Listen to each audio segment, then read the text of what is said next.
Okay, so what bearing and airspeed are required for a plane to fly 630 miles due north and 3.5 miles if wind is blowing from a direction of 345 degrees at 16 miles per hour?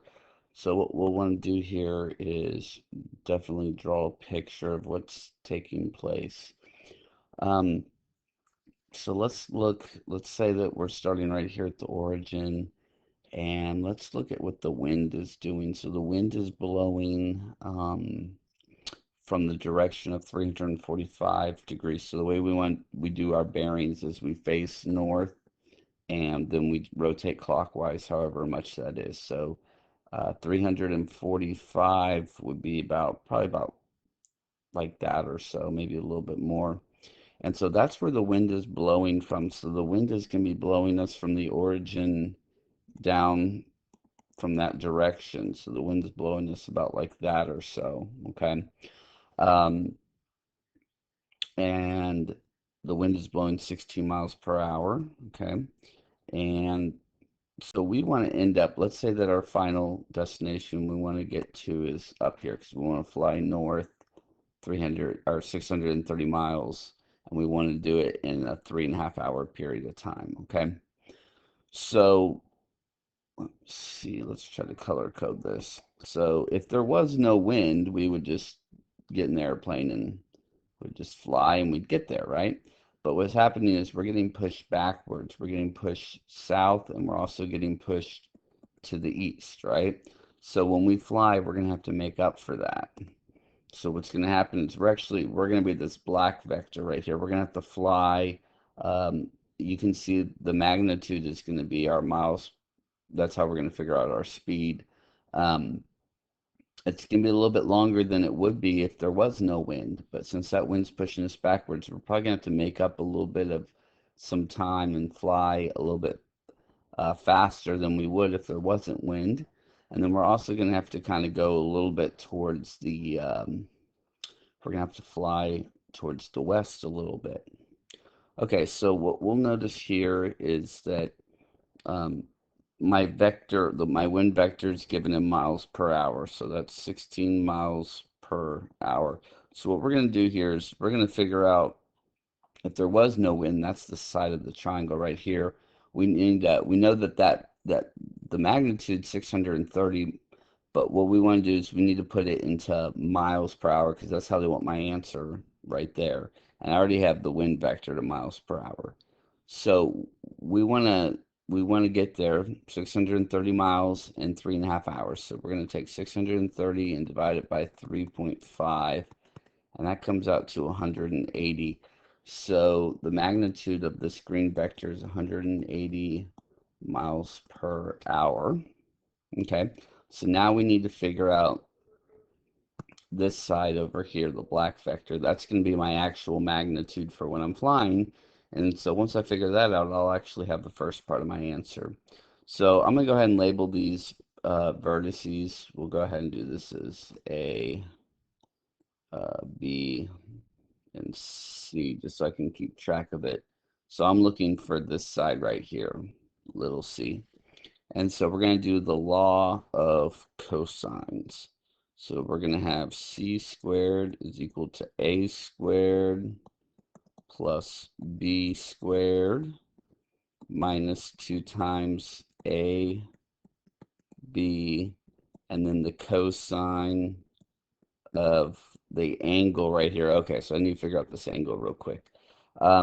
So remember the wind is at a bearing of 345 degrees. So that would mean that this angle right here would be at 15 degrees, okay? Between the y-axis and right here, my vector. So then this would be 15 degrees down here, right? So then right here between my x-axis and my wind vector, um, that's going to be, what is that? That's going to be 75 degrees, I believe. So what we're going to have to do is we're going to have to add 75 plus 90 to figure out angle C. So angle C is going to be the 90 degree from the y next axis, and then that extra part down here. So that's going to be another 75 degrees. So we're looking at 165 degrees for angle C. All right, so let's plug that in right here, 165. And then from here, my calculator is going to have to do the work for me. So let's see. 16 squared plus 180 squared minus 2 times 16 times 180, and then times cosine of 165. And so we get this big number, and we got to take the square root of it. And so we get 195.49, so on, so on. Probably just going to round to the nearest mile per hour, so that's actually going to round just to 195. So 195 miles per hour. Now that's actually our first answer right here. That's going to be our answer right here. Okay, now we have to figure out our bearings. And so the way we're going to figure out our bearings is there's a couple of different ways we could do this, but we're going to have to figure out one of these other angles right here, and then kind of figure out what that's going to be. So it's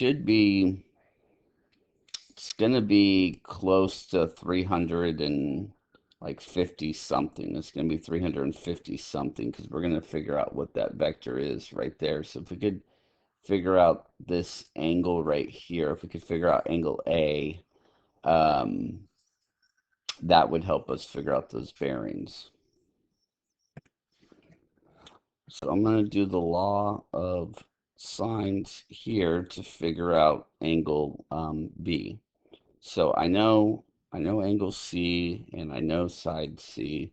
So we'll use that as our starting point. So sine of 165 divided by 195 is equal to sine of, and let's see, angle B we don't know, so we'll put it as angle B over side B, which is 180. Okay, so doing a little algebra here. Oops. Doing a little algebra here, we'll multiply both sides by 180, right? So we'll get sine of B equals, and I'm just going to put this in the calculator.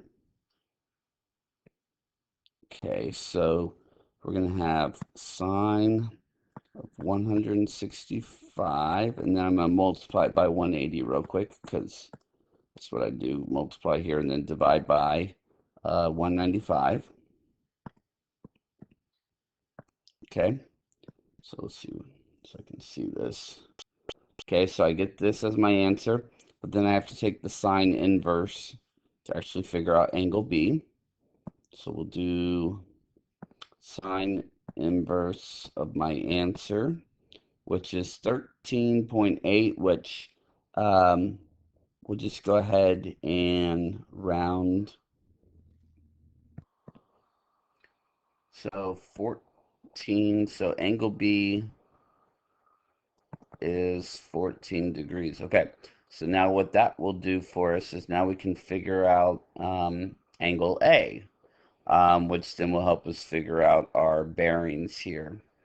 So let's see. So angle C was 165. If angle B is 14, that would have to make angle A 1 degree, rounded. Okay, so what's going to happen here is that's going to tell you right there that if you were to move the vector over here, it would just be 1 degree off from going directly north. So you're barely going to have to change your bearings. So your bearings for the for when you're flying is actually going to be 359. So it's going to be 359 degrees. Oops, I keep 59 degrees. There we go. Okay, so that will be your bearings. And so what you do is you just figure out what angle A is, and that's going to tell you how far you are off from flying directly north. And then your bearings. You start facing north, and you rotate clockwise, and so you rotate clockwise except for 1 degree, so 359. This question definitely challenging, so just be patient with it, draw the picture, and I hope this helps.